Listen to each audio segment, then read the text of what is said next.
This is the Golden Threads, Leland Artra's epic fusion of fantasy and sci-fi series, created by text-to-audio technology. Chapter 4. Noble House Relations. Lebuin. Lebuin schooled his look to appear interested and worried, as anyone in a testing situation would be. Magus Andros was also watching the effects. When the energies had stabilized, he nodded. This is very interesting indeed. I am surprised you held the construct together as it was when Magus Cune attacked. The only poor mark from today is that you failed to notice Magus Cune until he purposefully got your attention. Still, this was an excellent test, with a remarkable defense and an extraordinary construction. I presume the council members will be as impressed as I am. Patting the clasp, he added, I shall have to take this construct with me to show them. I'll return it to you along with their ruling later tonight. I don't think it is too far out of line to congratulate you now, Lebuin. You should have your archive token with you, unless you want to use this. Lebuin's thoughts spun fast. He liked it. I passed. After today, I can choose my own lines of work. After all this time, I am finally a journeyman mage. Turning and walking out through the portal, Magus Andros shook his head, looking back at Lebuin. Only you would put so much effort into creating a device to keep yourself dry, clean, and at a comfortable temperature. Most would have tried to make a protective shield with this formula given the tasks ahead. Lebuin's thoughts were so far distracted by the compliments and his achievement of journeyman mage status that he didn't even register Magus Andros's parting comment. I need to change before anyone sees this mess on my sleeve. Checking the hall, he hurried out and moved like a ghost towards his rooms. Oddly, the corridors were empty.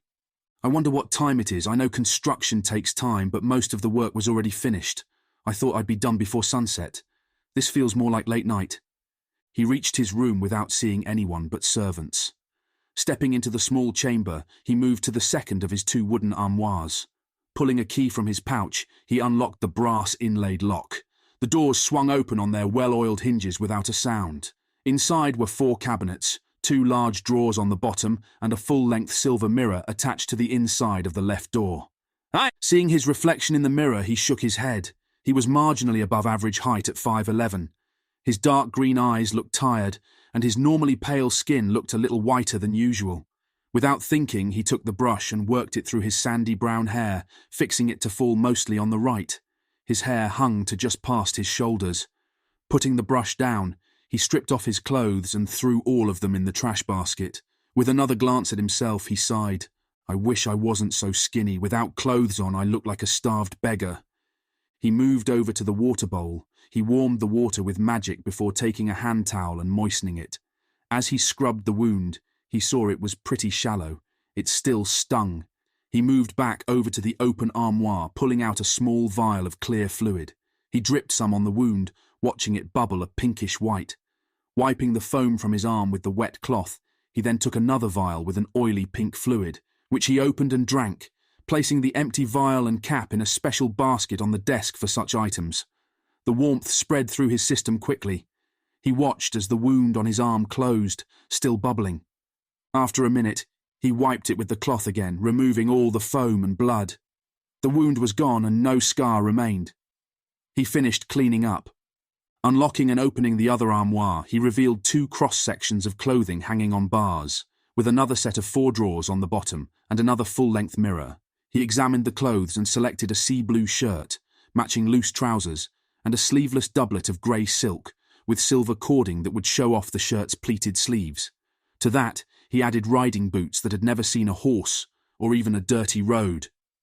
Pulling down the samite and ermine cloak, he put it on. He added a complimentary blue ribbon to tie his hair back and nodded to himself in the mirror, satisfied. A skeleton with large, tired-looking green eyes, lovely sandy brown hair neatly parted, dressed as fine as any baron, stared back at him. Why can't I bulk out like my brother? His brother was a real bull of a man, standing a full 6 feet tall and weighing in at 200 pounds of pure muscle. Practically every girl in town swooned when he walked by.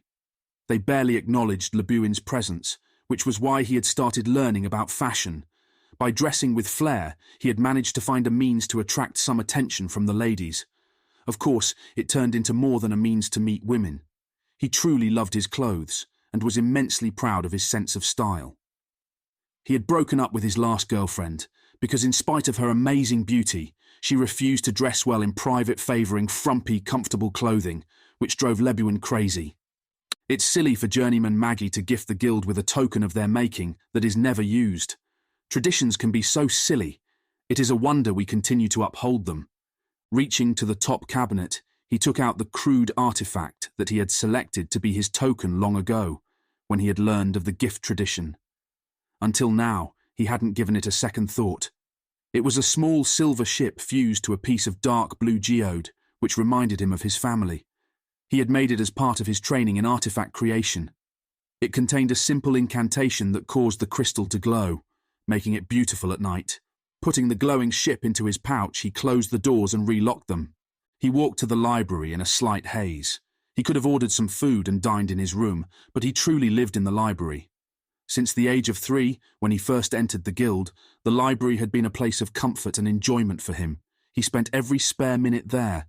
Finding one of his favourite nooks empty, he sat down in the large, comfortable chair. His thoughts roamed over the trials. The tests had been difficult, but the last one he would ever have to take was over. From then on, he was a journeyman mage, able to choose his own work and set his own path under the direction of no one other than himself. He wasn't worried about passing. The construct demonstrated techniques only few magi had ever mastered, such as the ability to bind and draw the energies necessary from anyone, so long as they were within a few feet.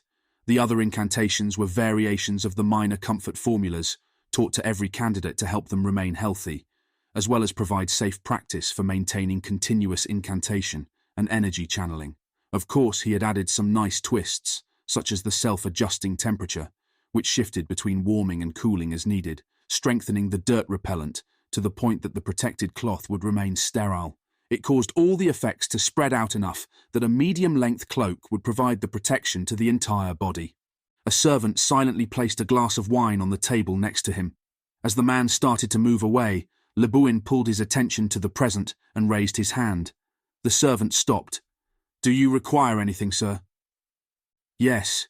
Bring me some fresh cooked meat, cheeses, fruit, and a full loaf of bread. Also, bring me a bottle of share." "Hello, mighty master Margus Lebuin." As the servant moved away, a sandy yellow head of hair appeared, leaning into the nook's entry, accompanied by the sarcastic greeting. Lebuin laughed and gestured at the adjacent chair. "Hello, Finbar, sit down." Finbar said, "Am I now only an apprentice to be ordered around, Sir Magus Lebuin?" He plopped down in the chair, smiling. Lebuin took in his friend's appearance, noting that he was still wearing the same leather slippers, old soft brown pants, patched grey linen shirt, and tired, loose, sleeveless green cotton doublet he always favoured. He shook his head, thinking, the man has no sense of style. I wish I could get him to wear some of those nice outfits I gave him. I can't believe he dresses like this even when we go out in the city. You'll be taking the examination yourself pretty soon. Then we'll be able to speak more like equals. But don't forget I will still have seniority over you. You'll have seniority over me forever. Of course, a year's difference won't mean much after 10 years or so. I bet I am promoted to a higher position than you before too long. You can have your bureaucratic office. You always were a quill boy. Also, you might be only a year younger than I. But I entered the guild a full 5 years before you did. Ah, yes. Well, we can't all come from fabulously rich merchant families with noble house relations. Besides, you are only 1 year ahead of me in training. Don't forget you had to grow up a bit first. Lebuin didn't comment on that. It was an old jibe. His family was wealthy and owned many ships. And yes, his cousin had married some remote relative to a barony. His mother had died giving birth to his sister. He was so excited to see his baby sister for the first time that lights danced around the room. Lebuin was 3 years old. His shocked father had called the guild for help. Unsure of how to deal with a magical son so young, the guild had taken control of him, and he had grown up in that guild house. He visited and was visited by his large family, but although he loved his father and siblings, he only ever felt at home there in the guild. He knew he was unique in his abilities and powers. In fact, he was extremely proud of how much power he had to control. Every so often, someone was born with magical abilities from the start. Those people usually became great wizards. As one of those unique people, Lebuin knew that his early training had been more about controlling him than teaching him how to use his powers. His first 8 years at the guild had been spent in a private wing, being taught individually by 2 instructors at a time. He was never allowed to play with the other children alone.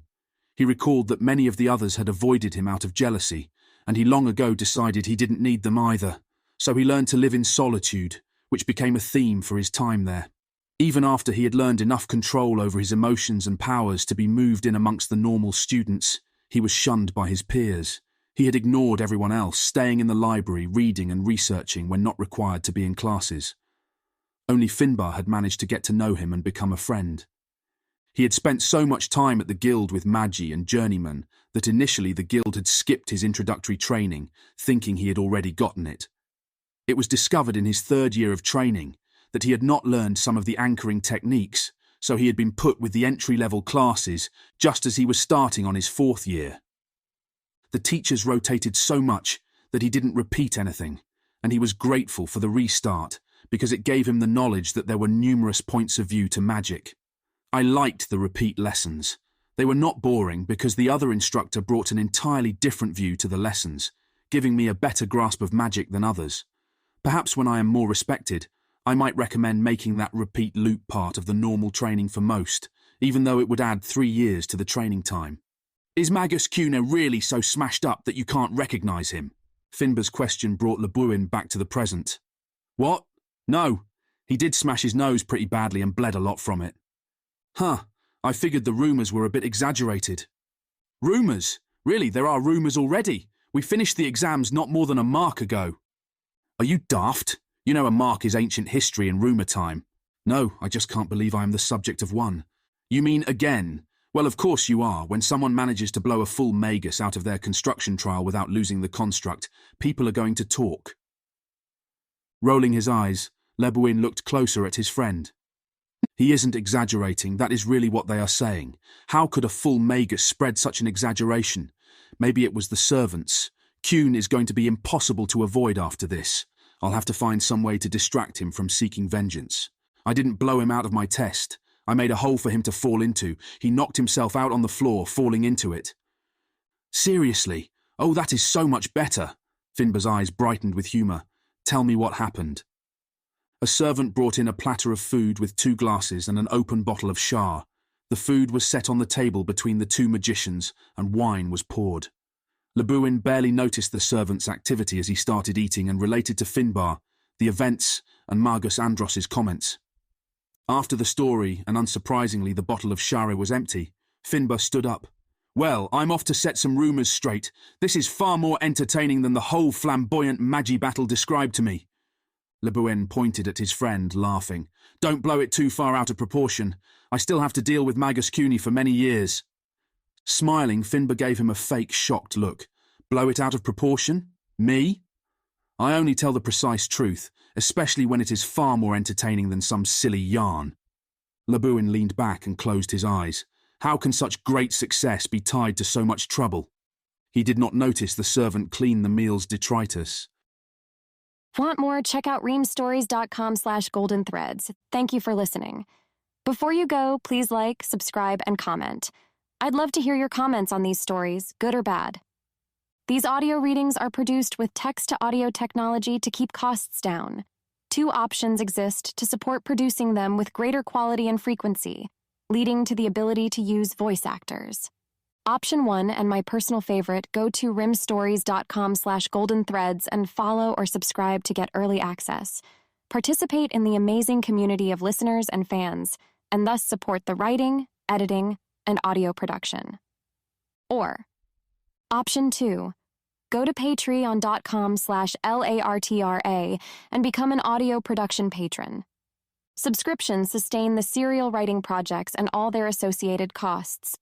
Again, thank you for listening. I hope you've enjoyed this audio production.